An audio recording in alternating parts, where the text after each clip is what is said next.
Before we start, I would like to welcome everyone.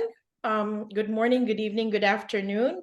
I'm your host tonight. My name is Jazz, and I'm from Toronto. And our head office is also here in Toronto. Let me introduce you our speaker for tonight, none other than our CEO, Mr. Ramin Miscarlo. Let me have a short bio regarding our CEO.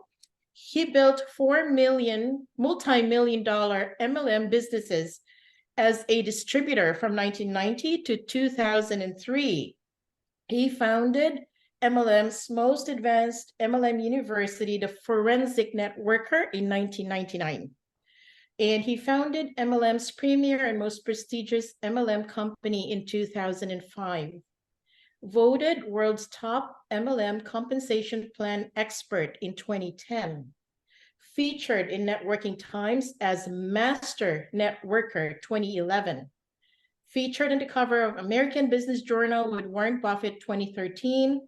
Voted world's #2 all-time MLMer, businessforhome.org in 2014. Nominated for Ernst & Young Entrepreneur of the Year 2015. It's quite long. Voted in MLM's first inductee Hall of Fame with Paul Zane Pilzer and Like in 2016. His company ranked top momentum company in MLM in the pandemic, BFH, Business from Home 2020, and voted top networker again by Business from Home in 2020. Ladies and gentlemen, here is our CEO, Mr. Ramin Miscarlo. Take it away. It's all yours. Wonderful, wonderful. So again, it's nice to see a new host.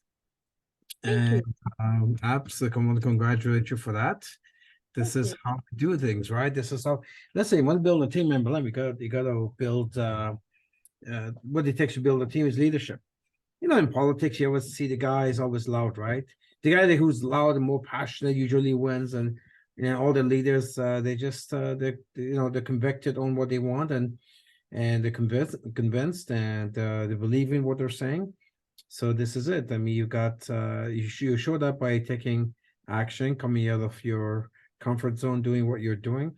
This business is not complicated. It's just doing exactly what you're doing. Just take little steps, just little steps. I'm actually having fun, Yeah. getting to know the Opulence family and getting to participate in the webinar. And I'm a very proactive host, and I hope everyone's happy with my hosting.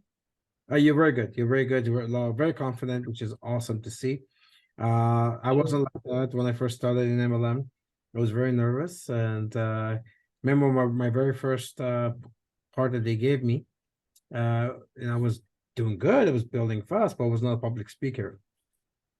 So I was in the meeting. I would not participate, although I was doing well. I was bringing people in, but I would not go in front of the room no matter what.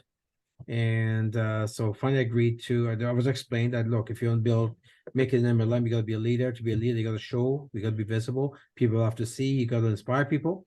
So I was always a good student. I listened. It was hard, but I listened. So I agreed to finally do my very first public speaking in another city. I would not do it in my own city, but I said, if you go somewhere else, I'll just do it there, and nobody knows me. No butterflies, because no, I had it. Anybody. I wasn't worried about seeing it when they know.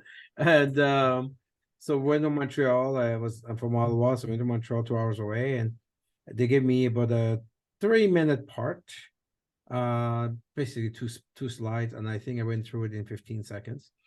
And I think everybody got whiplash. They're trying to follow me. I was going around the room like this, nervous, and they got whiplash trying to catch me. So that was my beginning. That was my beginning. And but no, you're doing really, really, really good. You are indeed a good leader. And I look at a good leader as someone who doesn't force, but invite everyone to a journey. And that's how I started to feel comfortable. I've been in business for years, and thanks to my late husband, but this is another venture of myself, and I'm having fun so far. And it's the fun part that is also important, because you convey your sincerity to your friends, to the people that are interested to join in the business. It's not, yeah, fun is fantastic for sure. I mean, if something's not fun, people just wouldn't do it, right? But it's also brings you being confident brings confidence to everybody else, right? Of course. You know, I mean, when you're out They there, can't trust you if you don't trust yourself.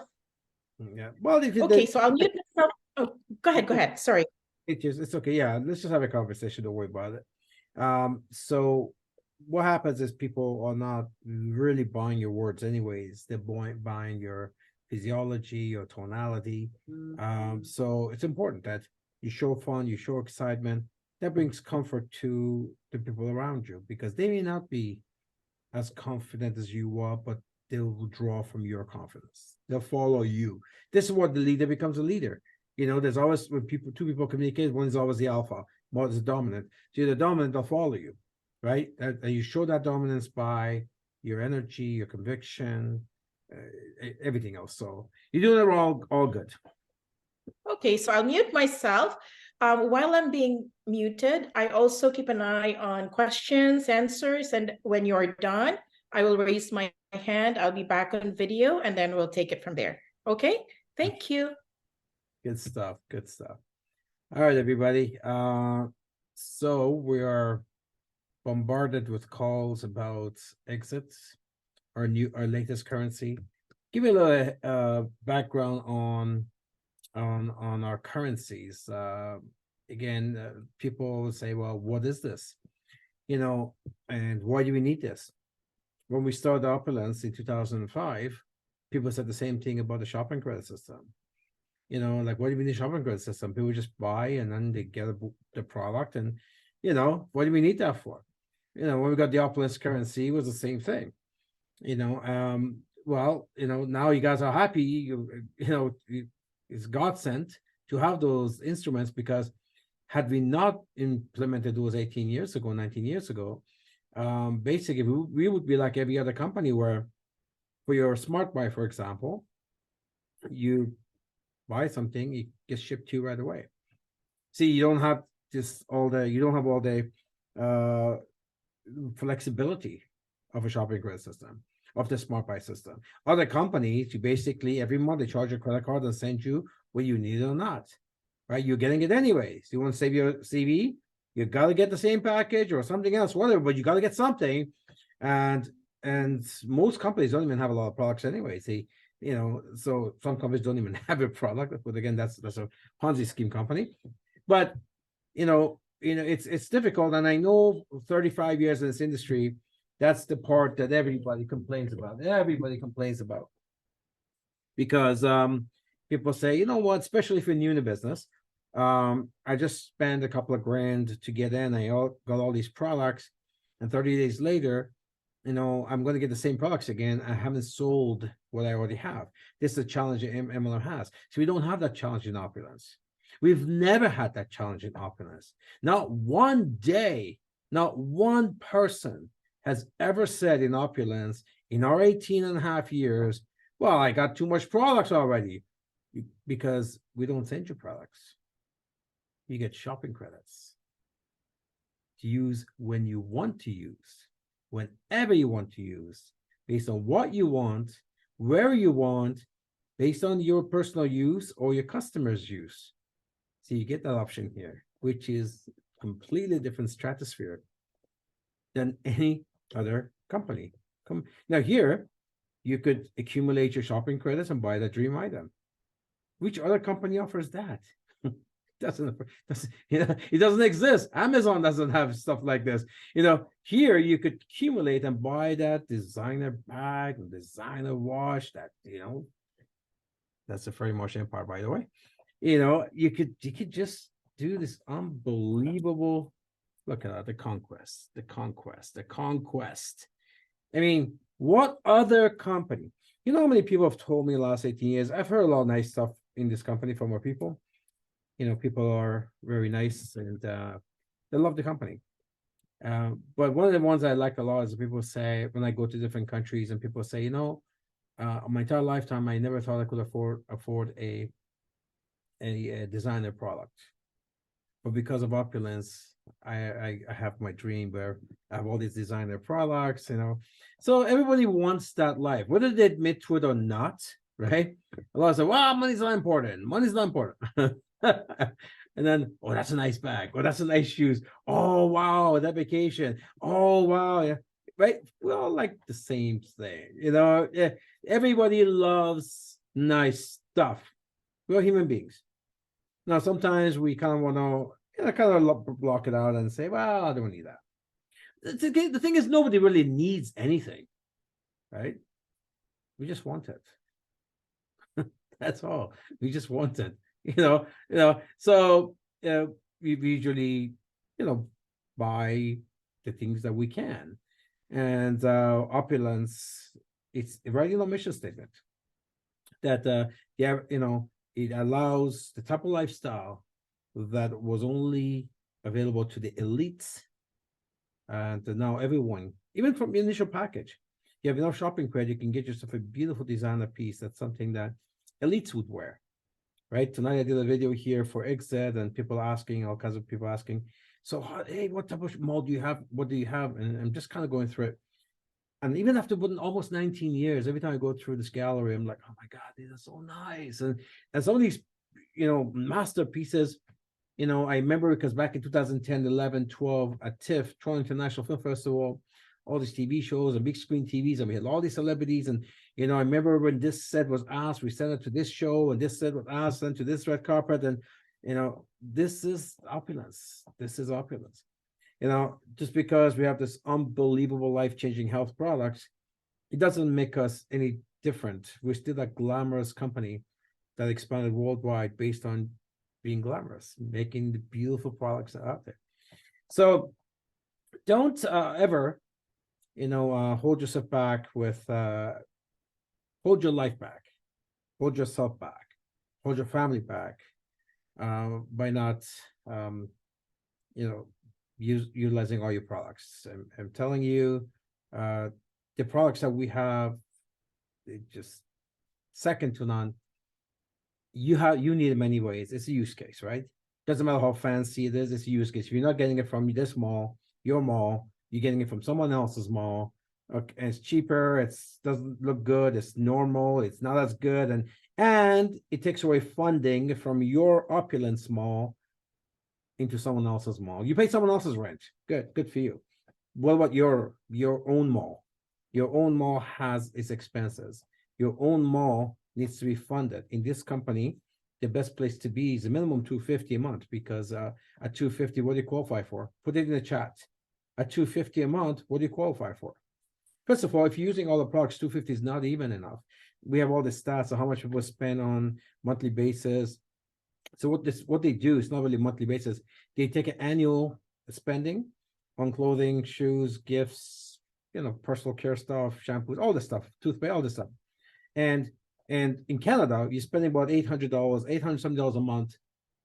When you break it down after the year, you break it down, it's about 800 something a month. Some other countries maybe about 500 something a month. So using our products will cost you, it's already costing you about 5 something, depending on 800, maybe some places more because it's expensive a month. Anyways, you already have it, right? So now you're buying it from us. Here's another thing too. We have our toothpaste, and before we had our toothpaste, I guess we're doing a lot of research. So I asked people, hey, who's been part of MLM companies before? Give me some of the toothpaste if you've been. So some of our people were part of different companies. A few of them had toothpaste. One of them was Amway. The other one was something else. So they brought me these toothpaste that they had, and all of them, by the way, all of them. Two things was in common. One, they were smaller than ours. Two, they all have fluoride.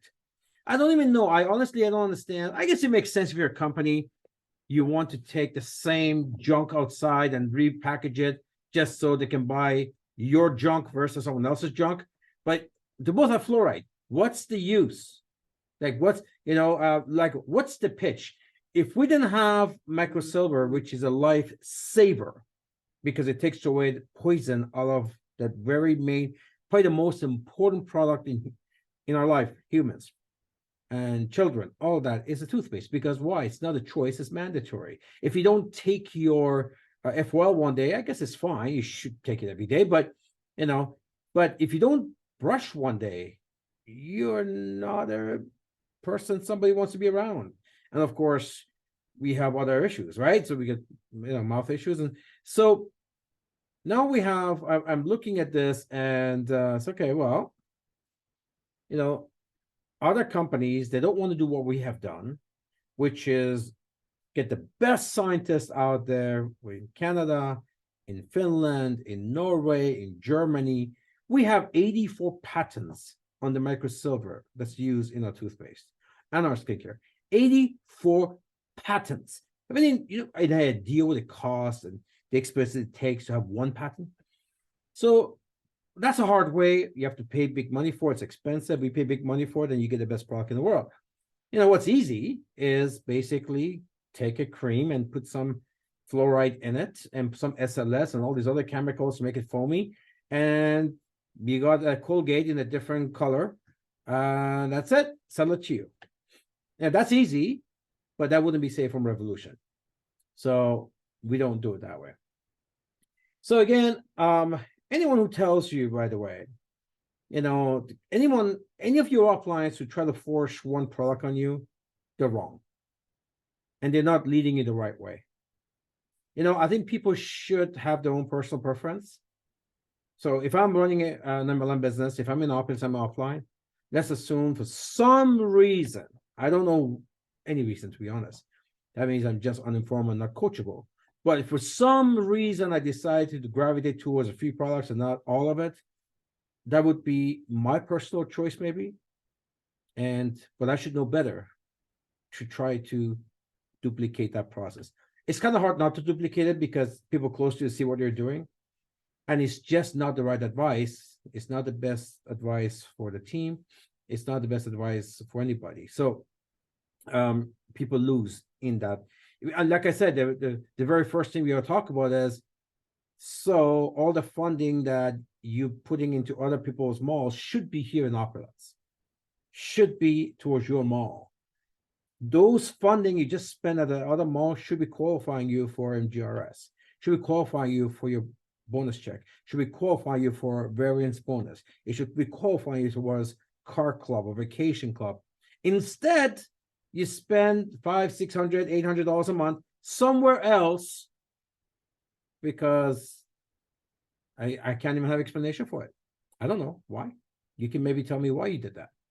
So it's really, really important that we, as individuals, when we're independent, that we understand what's best for us, and you get that information from all sources. Number one source is the company. And then if something's going on in your team that's kind of sounds different than what we're talking about, you should investigate through us and find, okay, what's the right way to go? How is it that, and this happens in MLM. It happens in MLM. It's not, 35 years I've been doing this, and I've seen it. And as an upline who had teams over 100,000 people, and you can see the teams who are actually building and following the system, and you can see they're unified. The teams that you have some upline for whatever the reason, whether it's ego or whatever, they have their own thing going. You see a bunch of confusion because now you got a culture. You got a culture. Here's a good example. You come from a country when they drive on the left-hand side, like the British. Then you put them in a country like Canada, people drive on the right-hand side. Well, it's confusion, right? There's confusion. Although you may like and be used to be driving on the left-hand side, but then again, the whole culture, the country, everything is on the right-hand side.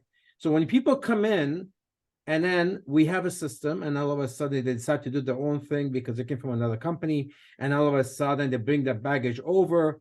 You know what? That causes confusion. And it's so clear to see too from the top. It's clear to see which teams are following what. So it's important that we get information from the back office, from these type of calls that we have over here. So this wasn't even the topic tonight. I won't talk about exit. We need to educate our people about exit and why. Oh, the whole topic was about. People say, okay, so why do we need it? Well, I mentioned to you, in 5 years from now, not even say 3 years from now, you're gonna then exit will become just as important as your opulence currency shopping cart system today is. That's and even more important, and even more important. So you're gonna see, first of all, Exit will create massive new revenue stream for you. And we're gonna talk about that through the designmall.io. I'm not gonna talk about that today, but it's gonna create massive new revenue stream for you.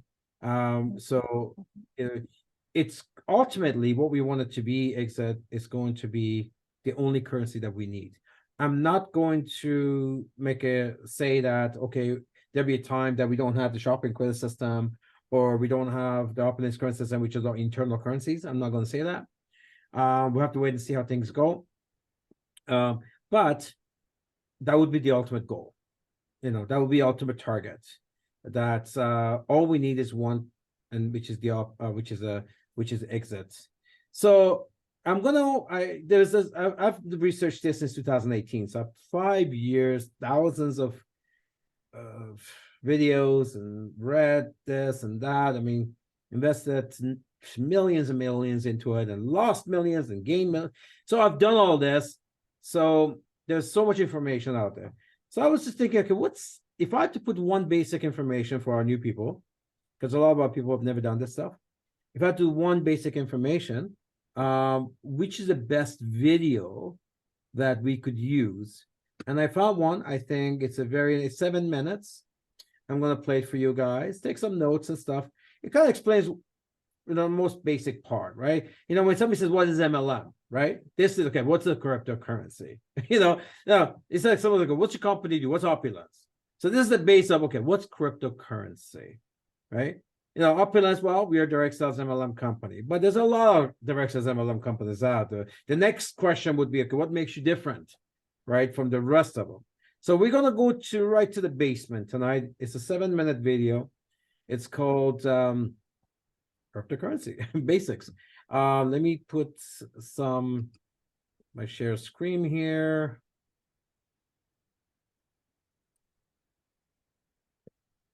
There. All right. So are we can you see my screen? Of course we can. I can. Okay. So let's do a sound check. In this Cointelegraph video, we're going to explain. How's the sound? They can hear you. Perfect. I just saw the replies. Perfect. All right. So take some notes, try to learn as much as you can here. This is the basics of what is a cryptocurrency, and it gives you a platform why we're doing Exit. Cryptocurrencies are, and reveal the benefits they have over cash. Don't forget to subscribe to our YouTube channel for new videos about crypto. Cash, checks, and credit cards all dominated the world's economy for years, but they all have big downsides. First, you've got to go through a middleman, and they make payments more expensive for everyone because of their fees. Second, these payments can be really, really slow. They can take days sometimes. We don't live in a world where everything shuts down after 5 o'clock, so why should our money? Third, sending money abroad can be a nightmare, a very, very, very expensive nightmare. Fourth, fraud can be a huge problem. Counterfeit bills worth millions of dollars are in circulation, hurting shoppers and businesses. Cryptocurrencies are designed to fix this. Although Bitcoin was technically the first one, invented back in 2008, projects like DigiCash were exploring online money in the 1990s. When you hand over a $10 bill in a store, it's impossible to spend that same $10 bill somewhere else. Bitcoin also prevents double spending. That's because every transaction is verified and recorded on a blockchain, protecting the network against hacks. The network is run by thousands of computers around the world. This means that it's always online and very difficult to disrupt. Bitcoin's blockchain can only handle a few transactions per second, and fees can be unpredictable.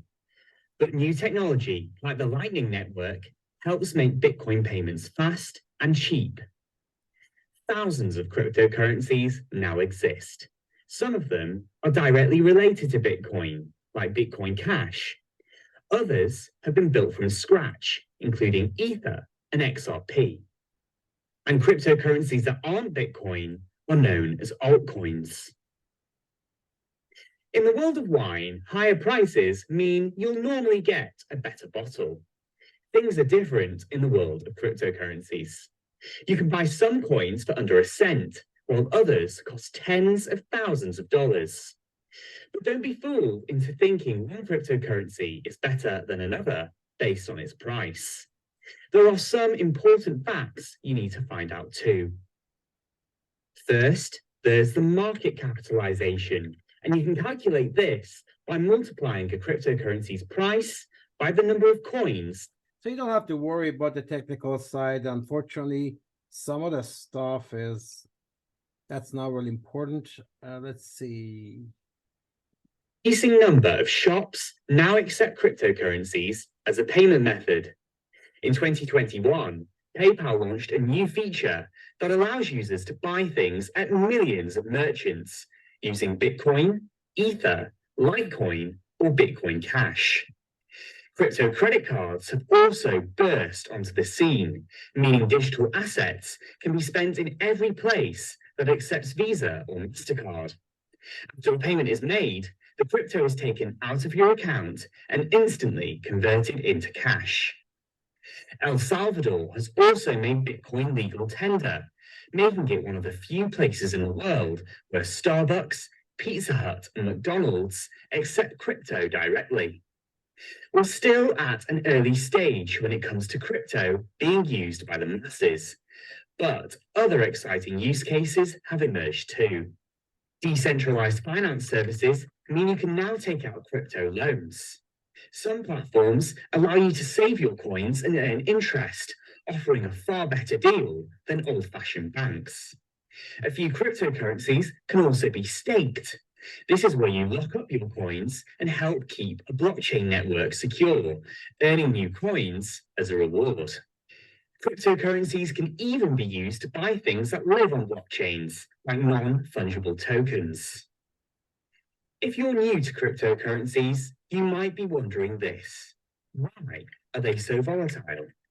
Well, it's partly down to the fact that assets like Bitcoin and Ether are still pretty new.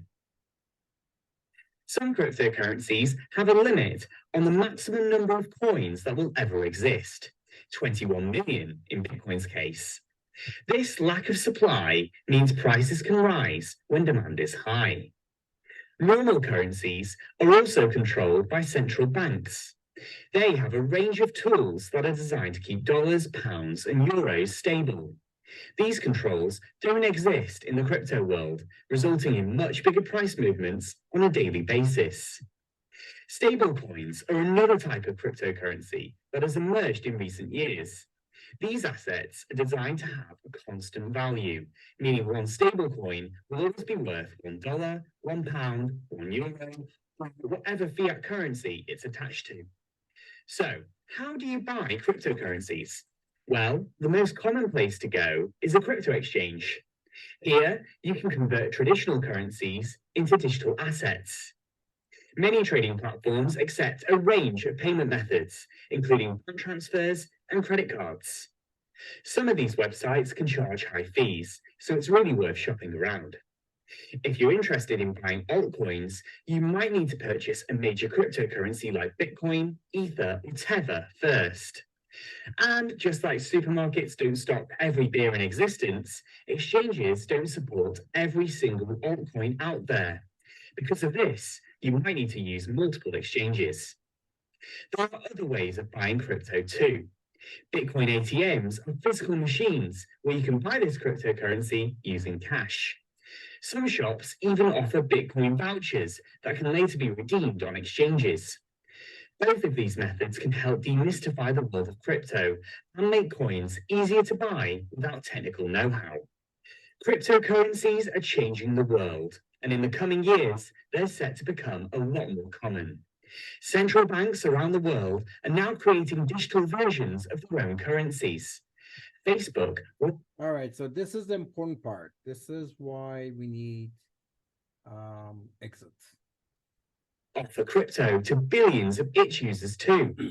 New coins are emerging all the time, and who knows, the one that ends up taking over the world might not even exist yet. If you enjoyed this video, be sure to leave a like and a comment. All The right. Cointelegraph Cryptopedia is your guide to the chaotic space of blockchain and cryptocurrency. All right. So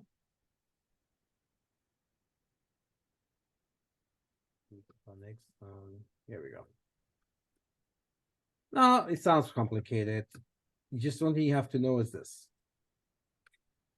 Everything is going crypto, everything, including your own country fiat money is changing to crypto.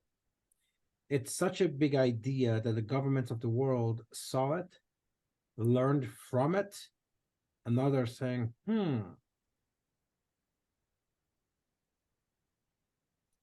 programmable money. So we decided, being the people, to come up with a ingenious system that takes us away from the banks, so we don't have to be slave to the banks and the credit card system and the governments and all that. And that become cryptocurrency, where you and I can convert directly business together directly without a bank or a credit card system. The government looked at that and says, ingenious. But we can take that and we can reprogram it and make it even worse than the banks. Because they can't program cash right now. They control it, but they can't program it. But the CBDC that your country is releasing, yes, your country, 141 countries are on it. It will be programmable money, where you need permission from your government during the pandemic or during any economical downfall, how to spend your money, how to invest your money, how to save your money. You have to ask permission. In other words, they'll tell you how it can be spent. That's coming. It's called CBDC. So some countries, I can guarantee, will say, hey, you can't spend it on e-commerce, you can't spend it in crypto, you can't spend it in MLM, no MLM. They'll tell you that, right? We saw what happened in Canada during the pandemic, where 100,000 people got their bank accounts frozen. The government can now do that with the press of a button, because every dollar or naira or shilling or whatever currency you have, right now they're independent from each other. The money in your pocket is different than the money in my pocket, right? But when it becomes digital, your money and my money, they're all on one blockchain, and with one button, the government can shut down your money, your bank, everything. So what do you do? Well, you can hope that your country is not going to go along with this. I think it's there may be a few countries that maybe, I don't know, Cayman Islands or Dubai or place like that, where they don't really need the World Bank or IMF or the UN. They're very strong countries. Maybe they're going to say, nah, we're not going to do that. I can guarantee you who is doing it. G20, G7, most African countries most countries that need the UN, they'll be forced into it. So, just like how we came over with the shopping credit system almost 19 years ago, which is revolutionary there, and it is revolutionary today. Nobody still can do it, but does it. Now we're about 10 years ahead of everybody else. When the government says, well, we got a pandemic going, or we have a economy thing, or we got a real estate crash, or we got a money laundering issue, or we have whatever reason they want to put on it, right? And they're going to put the same way they did during the pandemic. We saw this chapter already. And they're going to put restrictions on how you can spend your salary, your business. And that could include, well, and I can guarantee you it will include that. Your CBDC peso is only good in Mexico. You cannot spend it outside Mexico. They can stop that. And by the way, the money that we pay you because, your pension or I don't know, some type of subsidy that you get, by the way, it will expire in 30 days. Gone. So you should spend it within the 30 days. And why would they do that? Well, because the government, the thing that gives them whether they do a good job or bad job, doesn't matter how much of a bad job they're doing, but as long as they can say the economy is good, then doesn't matter who they are, like dictators, whatever, right? So, and this is why the governments during the pandemic, they locked in a lot of people. They made airports horrible. They wouldn't issue passports and visas. They wanted the money to be spent in their country and not leave the country because the country was in a recession. So again, there's a lot going on. So I look at this and say, you know what, we're never going to be a company that's going to get blindfolded because we're always looking ahead. Because here's the thing, governments will always forecast in advance what they're doing. Just nobody's paying attention. They'll tell you, what they're doing, and then no one's paying attention. Well, I guess who pays attention? I pay attention. I've seen this chapter for 30 years. So when Biden says, Biden on the state says, well, the biggest, with all these wars going on, Biden says the biggest threat we have in 2022 is not a nuclear war with Russia. It's not a nuclear war with China. It's a cyber attack. When he says that, you got to listen. So here's what I think is going to happen. We saw kind of a chapter in Canada twice. Remember, Rogers went down twice. Remember that? No internet. People couldn't go to the bank machine and everything else. And I think that was a test. That was a test. That wasn't by accident. That was a test. So, and how they're going to force all of us into the CBDC is that one day, and I'm going to play next video with what they did to Nigeria. So I guess you know exactly what the play is. And by the way, what happened to Nigeria? It's a playbook for the rest of us. It was a test for the rest of the nations. Why? Nigeria is the biggest country in Africa. They got 160 million people. It's an oil country. If they can pull it off in Nigeria, right? And it's a tough environment to do it in. The only thing that felt bad, that stopped them from being fully successful yet in Nigeria is because a lot of Nigerians don't have a smartphone. A lot of Nigerians don't have a smartphone. So it became an absolute disaster because people are saying, I don't even have a smartphone to download an app. So that's what, and anyway, so I think what's going to happen is that there's going to be a cyber attack. And we saw this story about 12 years ago in Cyprus. I don't know if you guys are old enough. You saw this big thing going on where government in Cyprus was broke. EU was saying, we're not going to give you the money unless you put all these taxes on people, rationing and all this stuff. So what Cyprus did, Greece did the same thing a little bit after that, is that when you go to the bank, take your money, they would only allow you $30 a day. Then they say it was $60 a day. So in other words, you couldn't take your money. By the way, this is true right now in every country. If you go on vacation, even in Canada, if you go to the bank and say, okay, give me $5,000 cash of your own money, they don't have it. They don't have it. They said, you got to call us. If you want money like that, you got to call us in advance, they say. You have to pre-order. You got to pre-order it. You can't just, so it's already there. You're just not paying attention. And what's going to happen? There's going to be some type of cyber attack. Oops, we lost internet. And this time it's not going to be up in a day like Rogers did, because that was a test.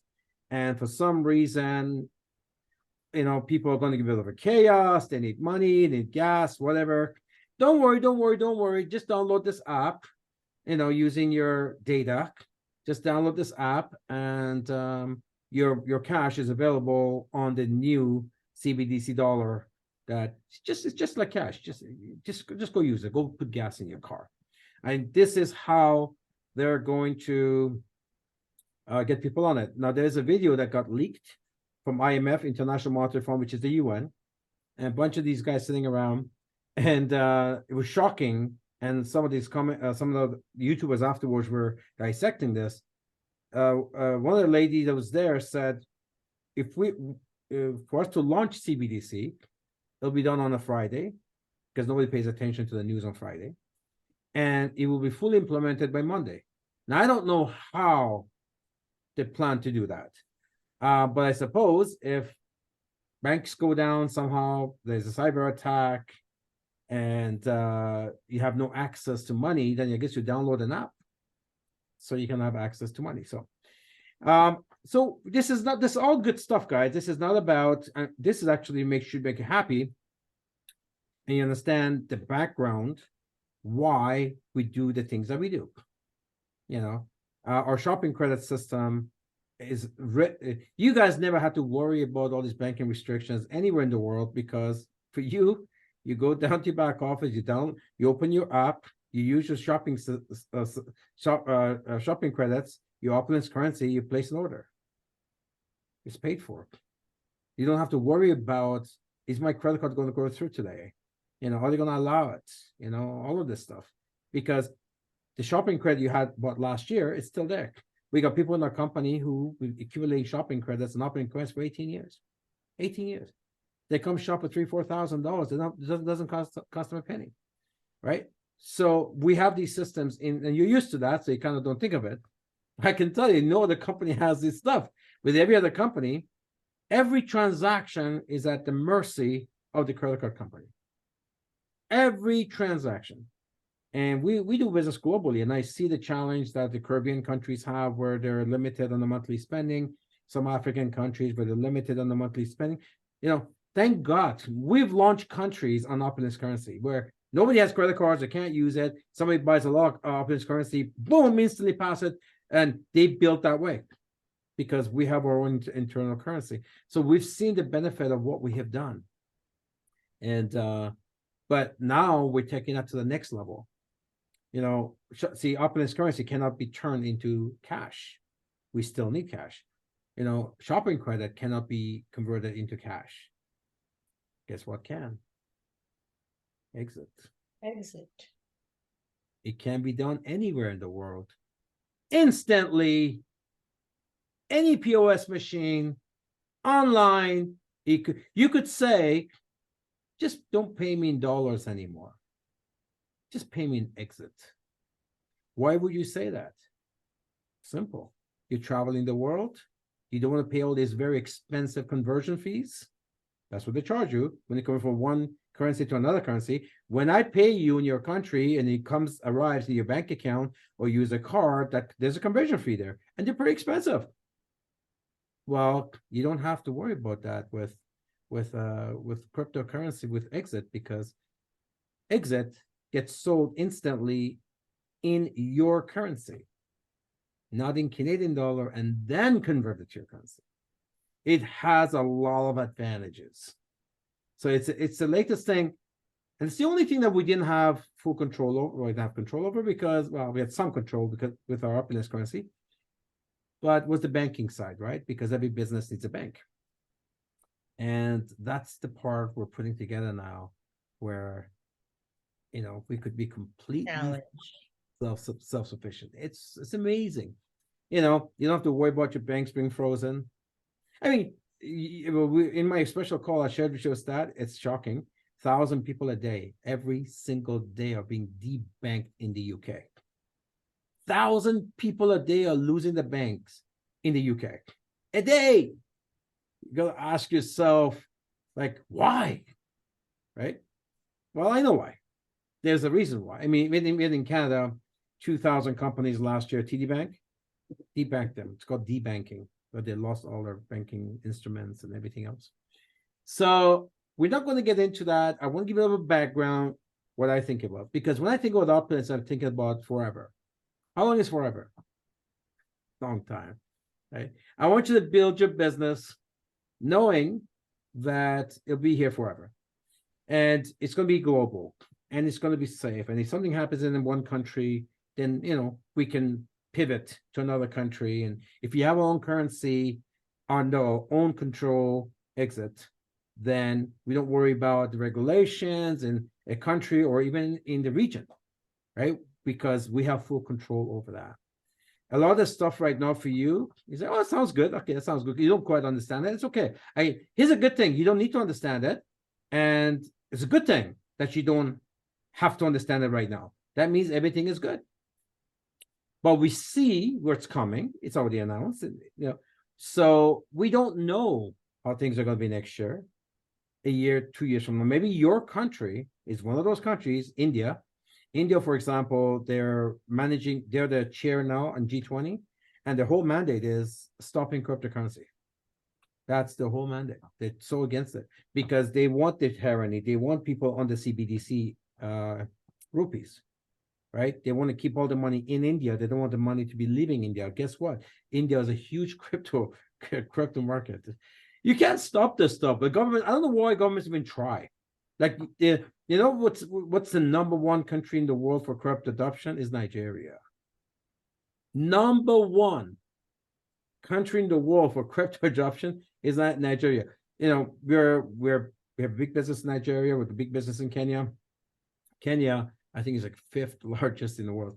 So I'm going to show you guys what is going on in Nigeria, so you guys can appreciate, the company that you're with, and how we do everything we do to protect. Because I know you're going to build this business, going to be here forever. When you want to retire on it and pass it on to the next generation, all that, and we want to make sure that we can do that. I can tell you something though. Some countries will use their CBDCs to stop certain businesses, and I think MLM is going to be one of those types of businesses. And here's a thing too. It's not even about the business side of it, MLM side of it. Who wants to get paid in Naira or in shilling or in pesos or in they're losing their, catch on Russian rubles or something. Imagine what's happening with the currencies. Pretty much every country. Canada is getting Canadian dollar is taking a beating, these, just like everybody else. It just happens that we're the best of the worst, right? That's all it is. It doesn't make Canada good. It just we're the best of the worst, so far, because we have smaller population and so forth. But at the end of the day, it's nice to have a global currency that's not attached to local economy. It's not attached to any regulation, country regulation, no fiat regulation, no banking regulation. You know what's called? Freedom. That's what's called freedom. Let me play you guys something else. This is 21 minutes, but this is important because whatever you hear here will come to the neighbor near you. All right, it's coming there, neighborhood. So let me share.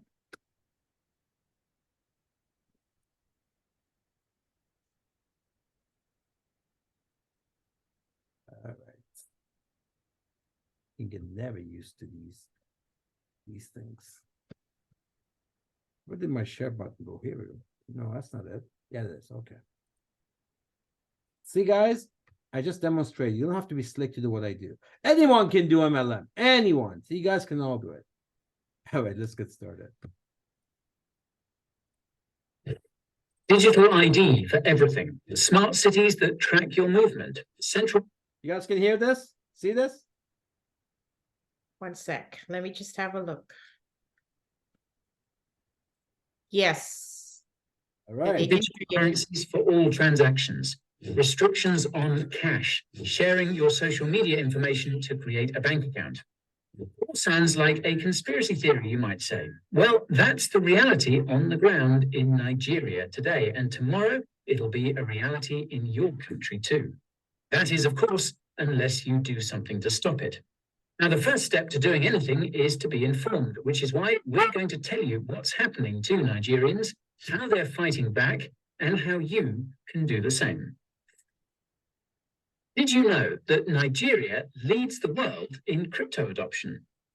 Depending on your source, up to 50% of Nigerians use crypto on a regular basis. This is despite the Nigerian government banning financial institutions from working with crypto in early 2021, and its continued scrutiny of crypto-related entities. This begs the question of why Nigeria leads the world in crypto adoption. The short answer is necessity.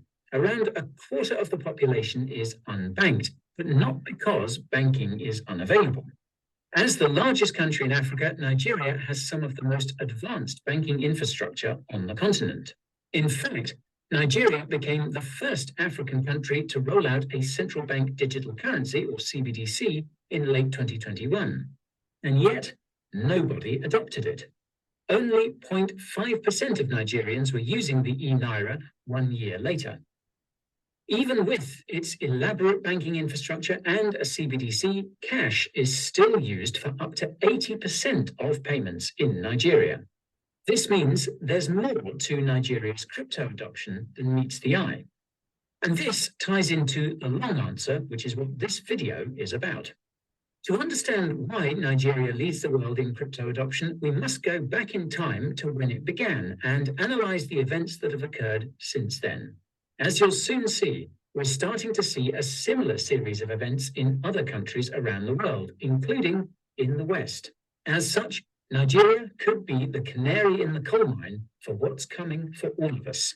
The country could also provide a blueprint on how to prevent it using cryptocurrency. So, let's dig in. Now, based on Google search trends, Nigeria's interest in crypto began in 2015 and has been rising ever since. Fun fact, Nigeria consistently comes up as the #1 country for global searches of terms related to crypto. Other countries in Africa, Asia, and the Middle East often occupy the other top positions. Logically then, something must have happened in 2015 that caused Nigerians to start adopting crypto, especially Bitcoin. The obvious reason would be that it's because of the crypto bull market, which began around that time. The thing is that Nigeria's crypto interest has been rising ever since. The answer to this riddle can be found in Nigeria's gross domestic product, or GDP, a measure of the country's economic output. As you can see, Nigeria's GDP collapsed in 2015 and never really recovered. This was almost certainly due to a global collapse in oil prices, which began. Okay, I have to talk to you about this part. You all know we had a massive business in Nigeria. It was a #1 market for 3 years, competing with Canada, beating Canada most of the time. 3 years, this is not like 1 month or 2 months. And in 2014, end of 14 and 15, we had to come out because Nigeria, I guess he's talking about that now, because of the economic collapse, because of an oil country, and when the price of oil went down, they just weren't making enough money. They blocked all the borders, all the banks from money leaving the country. That's the first thing the countries do, by the way. They want the ability to stop the money from leaving the country, so you cannot take your money out on vacations or buy property somewhere else or whatever it is. They want to control your money. So what happened to us and all the foreign companies that were in Nigeria, we could not do business in Nigeria unless we had a bank account in Nigeria accepting Naira, which I did. It was a big mistake because it was okay if Naira would have stayed stable, but it didn't. Long story short, we lost a couple of $1 million in exchange rates. And because Naira, if I accepted, say, the fountain of life, you know, say, I don't know, at 300 Naira, and a month later, 300 Naira was worth half the amount of money. So all of a sudden, with our shopping credit system, we lost a lot of money. And then the point is that because the currency kept on losing its value, we don't keep raising our prices. We should. We didn't, because I didn't want to do that to our people. We thought it was short term. It would go away. It didn't. Long story short, we took a big beating. But this is what he's talking about, right? But this stuff is not over yet. And guess what? They're a good case study for the world, and it's coming to your country. The previous year. For context, Nigeria is the largest oil producer in Africa and one of the largest oil producers in the world. Naturally, oil is Nigeria's largest revenue source. According to Al Jazeera, oil sales are how the Nigerian government gets 75% of its revenue. Put simply, Nigeria is heavily dependent on oil and oil prices. The fact that Nigeria happens to have the largest oil reserves in Africa has also made it one of the most geopolitically important countries on the continent. Lo and behold, the United States and China have both been trying to influence Nigeria for decades, including directly interfering in its elections. So, when the Nigerian economy imploded in 2015, the World Bank didn't hesitate to step in with yet another multi-billion-dollar loan. For reference, the World Bank is an international development bank that's closely allied with the United States and issues loans with conditions that support US interests. If you want evidence of this, just watch our recent video about Treasury Secretary Janet Yellen's recent hearing. It was filled with discussions about how the US could better use the World Bank to influence not only developing countries in places like Africa, but also developed countries in places like Europe. If you've seen that video already, you'll recall that the World Bank has recently been issuing loans that include conditions on restricting fossil fuel development. Now, this is bad news for Nigeria, given its dependency on the oil industry. Nigeria is also one of the World Bank's biggest borrowers. According to Reuters, the World Bank has issued no less than 130 loans to Nigeria. It's not entirely clear how much money Nigeria currently owes the World Bank as a result, but a Nigerian news report from last year noted that it owed $13 billion, making Nigeria the World Bank's fourth largest debtor. And it's not just restrictions on fossil fuels that the World Bank has been demanding from Nigeria either. If you watched our video about digital ID or fast payments, you'll know that the World Bank has been rolling out both in its debtor countries with the help of the Bill and Melinda Gates Foundation. Case in point, the World Bank gave $400 million to Nigeria to create a national digital ID in 2019, and it's just one of many digital ID funds the country has received from the US-affiliated entity. This investment seems to have paid off. 100 million Nigerians, almost half the country, now have digital ID. You'd be forgiven for thinking that Nigerians have been rushing to adopt this digital ID. In fact, the only reason they have is because the Nigerian government made it mandatory. You reportedly need a digital ID to get a driver's license, to get a SIM card for your phone, and apparently to participate in elections too. And if that wasn't scary enough, the Nigerian government is now reportedly planning on, quote, combining banking cards with its national ID, be it physical or digital. This is almost exactly what the EU is planning with its digital ID wallet. As the name suggests, the EU's digital ID will come with a built-in wallet. And this is not a coincidence either. Remember that $400 million the World Bank gave to Nigeria to develop its digital ID? The EU was one of the contributors to the massive cash pile. And the EU probably didn't do this out of kindness. It most likely did it to test the system it's about to roll out in Europe. It seems the US has been running tests of its own as well. The company that helped Nigeria's central bank build its CBDC is American, and the same company is now helping Ukraine build its CBDC. But that's just the American side of the Nigerian crypto adoption equation.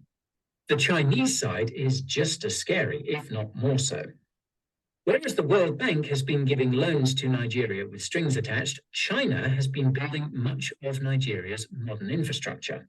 Russia has been playing a role as well. Per a press release by the CCP, quote, China is the leading contributor to Nigeria's infrastructure development. More than 20 Chinese companies are participating in the construction of major projects concerning the economy and people's livelihood in Nigeria, comprising of railways, roads, electricity, ICT, and oil refineries. Now, that last part should give you pause. China is also involved in Nigeria's oil industry. In case it wasn't clear enough, China has been meddling in Nigeria's affairs for quite some time. However, it wasn't until the economic implosion in 2015 that China's presence started to have a negative effect on the local population. The New York Times wrote a sobering article about this. The TLDR is that China has been flooding Nigeria with cheap Chinese goods and commodities, presumably those that don't meet the quality standards for export to developed countries. As a result, Nigeria's infrastructure is faulty and unreliable, and its local economy has been entirely priced out. Here's what I mean by priced out. Quote, angry protesters in the street blame widespread joblessness on China, which is manufacturing African fabric designs more cheaply than Nigeria. Employment in Nigeria's textile and apparel sector has plummeted to 20,000 people from 600,000 2 decades ago. Now, the consequence of this is that Nigeria's unemployment has been skyrocketing since 2015 and is projected to reach 41% by the end of this year. The absence of a local economy has made Nigerians heavily reliant on remittances, money sent from overseas. This has contributed to its crypto adoption. If that wasn't bad enough, the Nigerian government appears to be expanding its relationship with China despite the damage this is doing to its local economy. For instance, Nigeria's vice president gave a speech just a couple of months ago, basically saying that the West can't be trusted and China is a better ally. Now, this is understandable when you consider the history between Nigeria and US-affiliated international organizations like the World Bank. Once upon a time, the International Monetary Fund, IMF, issued loans to Nigeria. The conditions attached were so bad that the IMF is still hated by Nigerians to this day. At least China has been building infrastructure, as the proponents claim. In truth, though, China has been doing the same, just in a different way. If you watched our video about how China is taking over Africa, you'll know that it has, like the World Bank, also been issuing loans to African countries. The difference is that it often requires physical infrastructure as collateral, physical infrastructure often built by China itself. When these countries can't pay back their loans, China comes in and claims the infrastructure as its own. Newsflash, Nigeria isn't in a very good financial position. Besides the billions it owes to international organizations like the World Bank, Nigeria also owes billions of dollars to other countries. As you might have guessed, Nigeria owes the most money to China, around $5 billion. To put things into perspective, that's over 80% of Nigeria's foreign debt. There's speculation that Nigeria will default on these debts sometime this year, in which case China will likely seize much of its physical infrastructure as compensation. But that's just the Chinese part of the Nigerian crypto adoption equation. The final part of the equation is Nigeria itself, specifically its government. As is often the case with countries that receive lots of money from overseas, Nigeria is incredibly corrupt, and it seems that this corruption is only increasing. For those who don't know, Nigerian officials are infamous for embezzling the country's oil money, which I'll remind you makes up almost 75% of the government's revenue. The famous case comes from 2016, when a whopping $16 billion in oil revenues were reported missing by the government's treasury. Some sources suggest that Nigerian officials have embezzled more than $500 billion of the government's revenues over the last 50 years. The practical effect of this is apparently that Nigerians don't want to pay taxes because they know the money won't be spent on infrastructure. Most of it will just be stolen. This is probably a contributing factor to the average Nigerian's apparent hatred for international organizations like the World Bank and suspicion of predatory countries like China. And there have been multiple reports of Nigerian officials embezzling this money too, and it seems to be getting worse. This is due to a combination of the oil-related factors I mentioned earlier. First, oil prices plummeted. Then the World Bank and others came in with loans that required Nigeria to restrict its oil production. And then China came in and started taking over key parts of Nigeria's oil infrastructure. This means that the only way Nigeria's corrupt politicians can make money is by essentially appeasing both sides. They're rolling out digital ID and CBDCs to get money from the World Bank, and they're rolling out all kinds of faulty and unreliable infrastructure to get money from China. The worst part is that what Nigerian officials claim to be doing and the consequences their actions are having are completely contradictory. Take the e-Naira, for example. In theory, it's meant to increase financial inclusion. In practice, however, you can only access it if you already have a bank account. Now, to be fair, this is something that could easily be changed, and it's possible that it has been by the time of shooting this video.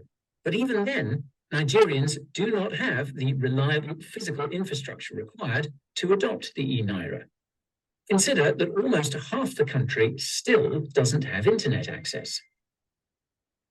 Nevertheless, Nigerian officials don't seem to care because they still seem hell-bent on effectively banning cash to force CBDC adoption, probably to get more World Bank money. Some of you might have seen all the headlines about Nigeria restricting cash use for exactly that purpose late last year. What you might not have seen was the headline about the Nigerian central bank wanting to remove certain banknotes from circulation. The TLDR there is that this move would have reportedly resulted in over 80% of Nigeria's cash becoming worthless and 50% of Nigerians losing their life savings in the process. Fortunately, in February this year, Nigeria's Supreme Court stepped in to stop the old banknote ban from going into effect. Unfortunately, it's believed this was done for political reasons because all the Supreme Court did was delay the old banknote ban to December this year. There were elections in February. Since that time, we've seen other insane headlines related to both the Nigerian government and Nigeria's central bank. Highlights include the creation of smart cities, where every citizen will be tracked using their digital ID and will require social media information as part of KYC to create. Are you guys paying attention? It may sound boring to you. This is coming to your country. So at least it's good that you know. And what we always talk about, how with opulence, you take your business and go, right? This stuff is coming. And in my call, I talked about how in the EU, 13,000, during the pandemic, 13,000 bank machines, ATM machines was removed. It was never returned. In the US, 17,000 ATM machines have been removed and it was never replaced. Why are they doing that? Right? So the whole thing is about the digital ID. So why exit? Because with exit, you can have all the freedoms in the world that what's coming will not give you. Exit will give you more freedom than cash that you have right now. The cash that you have right now, your bank account could be frozen. It's happened already during the pandemic here. So we'll continue. It's almost finished. There's 3-4 minutes left. I know it's a lot of information, guys. Pay attention to it. Pay attention to it. So you don't have to be kicked in the teeth like the Nigerians were. That's 160 million people. This is the largest African country. This guy's got oil, and this happened to them. It's harder to do it there than do it in Canada or your country because, in Canada, everybody kind of follows suit and nobody does violence. And, so trust me, what they did there is much easier to do in Europe, in Canada, in the US, in Australia. It's much, much easier to do it here than to do it there. So for them to test it there, that's probably as tough as an environment as you can get to. And everything that Nigeria needs, by the way, every country needs. Everything you're hearing about them, World Bank and IMF and all that, it's true with every country. So don't think it's unique to them. It's not. Bank account. This foreshadows restricting freedom and financing for Nigerians who openly disagree with the government's corrupt officials, which is terrifying to say the least. Not surprisingly, Nigerians haven't been too keen on opting into this kind of system, which is why they've been opting out using cryptocurrency and cash. It looks like cryptocurrency could soon be the only alternative available to many Nigerians. That's because the physical naira has been collapsing ever since the government removed its currency peg in June. According to the government, the naira lost 23% of its value overnight. According to locals, it was 40%. Chances are that this was one of the conditions of the loans granted to Nigeria by US or China affiliated entities, most likely the former, as it was reportedly done to incentivize foreign investment. Then again, it could just as easily be Nigeria itself. Hyperinflating away cash is a great way to force CBDC adoption. Now, this brings us to the question of how you can use cryptocurrency to protect yourself from a similar outcome in your country. Make no mistake, digital ID, CBDCs, smart cities, and all these other dystopian technologies are being rolled out around the world and quicker than you may think. Nigeria just seems to be further ahead. Thankfully, protecting yourself is a simple two-step process. The first step is to assess where your country is on the risk curve, so to speak. If you live in a country that's receiving large amounts of money from US-aligned organizations like the World Bank and IMF, it's safe to assume that the digital dystopia is coming sooner to your country than others. This doesn't just apply to developing countries, by the way. If you live in a European country that's receiving lots of money from the EU, then you're probably further up on the risk curve than you may think. The same could be true at the state level. States that are the most dependent on federal funding are likely more at risk. This sounds silly until you realize that most countries aren't that different from Nigeria. We all have corrupt officials in our governments. Any money these officials or the government gets comes with strings attached. I should also note that this money doesn't just come from the public sector. It also comes from the private sector as well. Money that comes from megabanks like JP Morgan and asset managers like BlackRock comes with similar terms and conditions. This is probably because all these dystopian initiatives have their roots in the United Nations Sustainable Development Goals, or SDGs. More about those in the description. I digress. Now, the second step is to assess whether your country is actually capable of implementing all of these dystopian technologies. As we've seen with Nigeria, the physical infrastructure isn't always there, nor is the coordination. Widespread corruption can paradoxically be a plus because it delays the rollout. And even if the physical infrastructure and coordination are present, the willingness may not be. The technology could be rolled out, but its adoption may not be enforced. And even if its adoption is enforced, its usage may not be. This is something we've mentioned many times. Adoption doesn't guarantee use.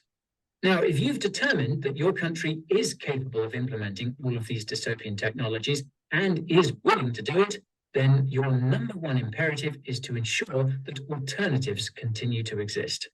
That means doing everything you can to ensure that cryptocurrency and cash remain legal. There have, in fact, been a few proposals floated in European countries to ensure that cash use is enshrined in law. Even the European Central Bank proposed enshrining cash use in law when it submitted its proposal for the digital euro. Perhaps they know that there are other ways of eliminating cash. The harsh reality is that cash alone is not enough to protect you against what's coming. Crypto is also required, and some would argue that gold is required too. So the imperative is to ensure that you always have an ability to store and transfer wealth that's outside of the dystopian system being created. Now, in some countries, these dystopian systems will never see the light of day.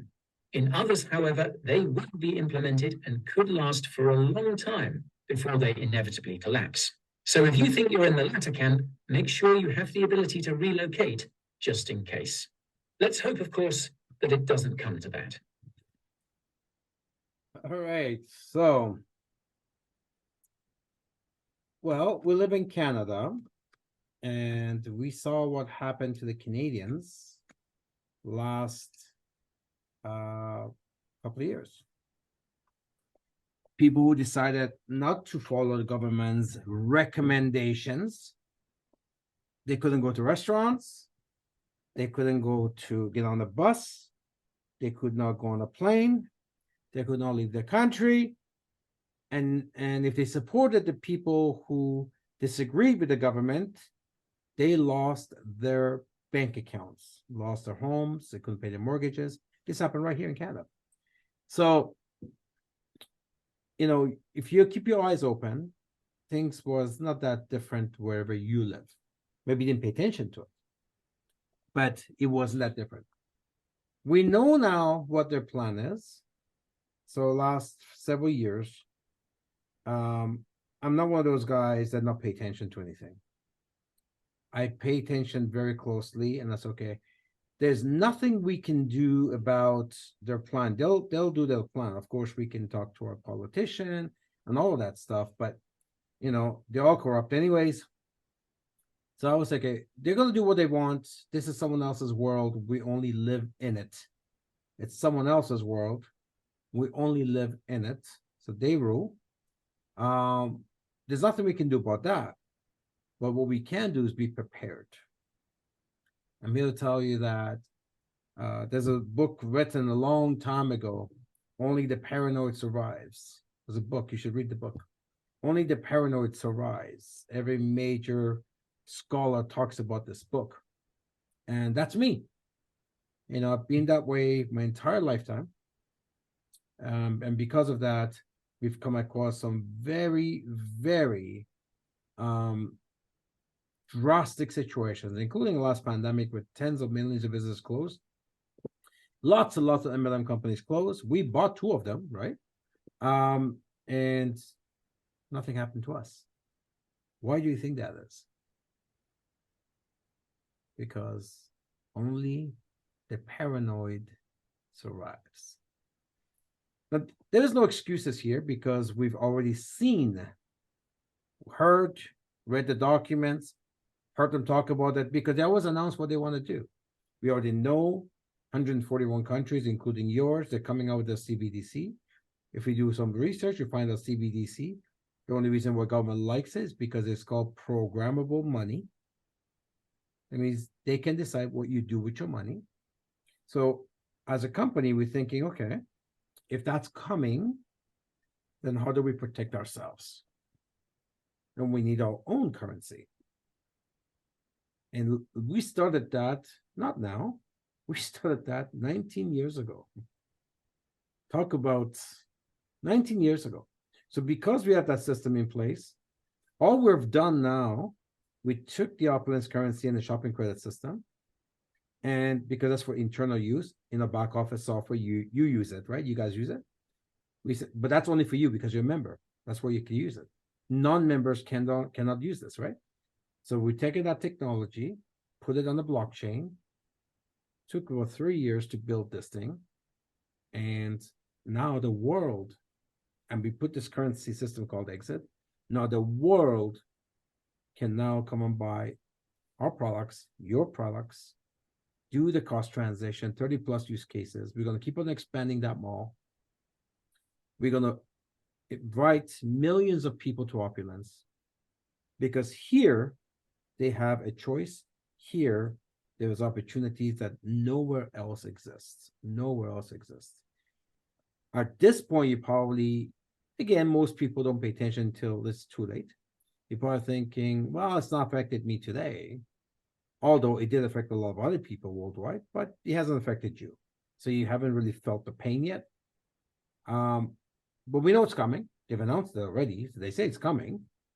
So when it does come, you'll be happy that you have loaded up on your opulence currencies, which is the shopping credit. By the way, we talked about Nigeria. We were there in 2009, 10, 11, no, 10, 11, 12, 13, 14. And we still got Nigerian partners who still got shopping credits. Pay attention to this. Pay attention to this, right? So Nigeria's picking up again. So they're building. So we got 2 Nigerians. Some joined this month, right? This year. Some joined in 2010, 11. So there's 2 people. One joined 10 years ago, 11, more than that, 12 years ago. One joined this year. They both buy FOL today. Pay attention. They both buy FOL today. One uses Naira. It's costing him about 900 and something. I don't know the actual number. Or 9,000 something. And the second Nigerian next door neighbor who joined 12 years ago is not using Naira. He's using shopping credits. He's paying 1/3. So we actually less than one quarter. So we looked at this. The two Nigerians, one used the opulence currency, pays quarter of the price. The second Nigerian next door neighbor who just joined this year because he's using Naira. You know why? Because opulence currency doesn't crash. And these people kept their opulence currency from back then, shopping credit from back then. So we got thousands of customers in Nigeria. The old ones are paying a quarter of the price for the Fountain of Life than the new people in Nigeria who don't have those shopping credits, and they have to use Naira. So quarter price or 4 times more. Who wants to pay 4 times higher for the Fountain of Life? 4 times. We're talking, to be exact, was 380%. 380, that's 3.8 times higher. All because we offer them an opulence currency throughout our years, where the new Nigerian distributor doesn't have those. This is how important exit is. With exit, you're going to find out years down the road how incredibly important development this is that we're doing, which, by the way, within a few days, you guys get to accumulate. So with that, I think we're I'm done with this. And if people have any, look, I know it was a lot of stuff. Try to take what you can out of it. It's important to have. Okay, so let's first and foremost, okay, I would like to request on behalf of everyone that's on board tonight, if you could share the link. I'll watch it 2-3 times. I may not get the sense out of it, but probably in the 4th time. So we would appreciate, Sir Amin, if you can share the links of those 2 videos you just shown us tonight. I can do that, but you know what? Just there's thousands of videos out there. There are. You always pick the right one for us. So. Yeah, let me, you know what, while you guys are okay, let's go to whoever else is has any question. I'll get this link for you right now. Okay, and then we have 1 hand raised, but we have 4 questions waiting. It may not be related to crypto, but let me just do it one at a time. From Prospectus, number 1 question is, how do you defend the smart buy to those who claim it's quote unquote pay to play? Here, to answer that is, you don't defend stupidity. What the hell does that even mean? You know, every company in the world, right? If you're gonna get, so look at the people who talk about that, they have zero knowledge. They have less than zero. Okay, you maybe you don't have any knowledge, but you have logic. No, hold on. Sometimes you don't have knowledge, but you have logic. That should be normal, common sense. That you understand. If you're going to get paid on other people's efforts, that means they're not your efforts. It's someone else's effort. It's a team, other people who are cost transitioning, working, train. You're supposed to train them and work with them, right? And you have to be active. Part of the working and training and all that is you yourself using the product, promoting the product, right? And that's your smart buy. So what this person doesn't understand, again, they have zero knowledge, maybe -0. Pay to play is, in this case, would be Ponzi schemes where they have no products and they say, put in money to get money. Well, that's a Ponzi scheme. Sounds like it, exactly. Yeah, so look, maybe I'm being too harsh, but then after 35 years in this business, I don't have any patience. So you'd be nicer than I am. Okay, you'd be nicer than I am. But pay to play is when there's no products, right? And when somebody says Ponzi schemes, you put in membership fee, You put in, now I can get into exactly the MLM laws. I've done this for 30 years and there's no need for that. We're 19 years old. We don't need to worry about those type of stupidities. But no, the person doesn't know what they're talking about. Wrong company to bring that up. Wrong company to bring that up with. And unfortunately, Sir Ramin, to me, stupidity has no cure. Yeah. And Unfortunately. you don't dignify it by responding to it. Exactly. So let's go to the next question. What were you doing in 2000 to 2005 prior to starting Global Wealth Trade? Please share your career history within that time frame so that we can better understand. I think this takes a long time, but it's up to you. Do it. So what was the question? What did you do between 2000 to 2005 prior to starting Global Wealth Trade? Kindly share your career history within that time frame so that we can better understand. Well, my time frame started in 1990. So who was asking that? I'll tell you what. Why don't I have a bio on YouTube? Everybody can watch. It's 45 minutes. It's called Ramin Mezgalou's bio. And if you want to know what I was doing, it doesn't take you just 5 years. It'll take you right back to 1990. The 4 companies I built, it was taken away. And I had a company which I built, it was taken away. There was a lawsuit there. All of that stuff is in there. So why don't you guys go? And you should, I just tell everybody, you should watch that video because it tells you, I've done this for 35 years. This success is not, like, I've been through it all the same way. I've been through it all. It's just, I've just hit more skunks on the road than you have. I've been up and down, up and down, up and down my entire lifetime, but that's true with everybody that's been that's been successful in any industry. As a matter of fact, the stat that I had learned in business, an average millionaire has been bankrupt 1.2 times. Now, I've never been bankrupt, but an average millionaire have been bankrupt 1 or 2 times, 1.2 times, 1.2, that means more than once. That means some people may be bankrupt 2 or 3 times, some bankrupt no times. Donald Trump has been bankrupt 5 times, right? It's all part of it. It's all part of it. And but if you're really interested to know what I've done my entire career, Ramin Mezgalou bio on YouTube. Okay, so next question. Counter argument is to buy Nordic Sun Norwegian spruce extract. No need to maintain store cost for that. How to counter that argument to those who only care about the Norwegian spruce extract? Interesting. Every time, once in a while, we get somebody comes in, and I know who that person is, and puts us these questions. Okay, well, it's a good thing that you bring this up because a copycat is going to get a letter from me and that the scientist Thomas, they're selling an expired product, and they're telling people it's the fountain of life, and it's not. So that letter is already done, and it's going to be going out, and already. So look, there's 60 million types of ginsengs out there, 60 million keto diets. We come up with something big, and everybody wants a piece of it. We're not in the business of just one product anyways. We're in the business of Opulence Global. We're not the Fountain of Life company. We're the Opulence company.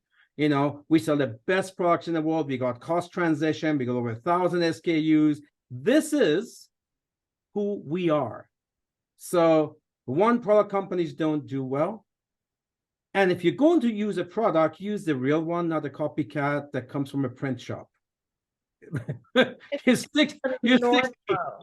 a normal expectation. If you are successful and you're up there, a lot of people will try to derail your customers, right?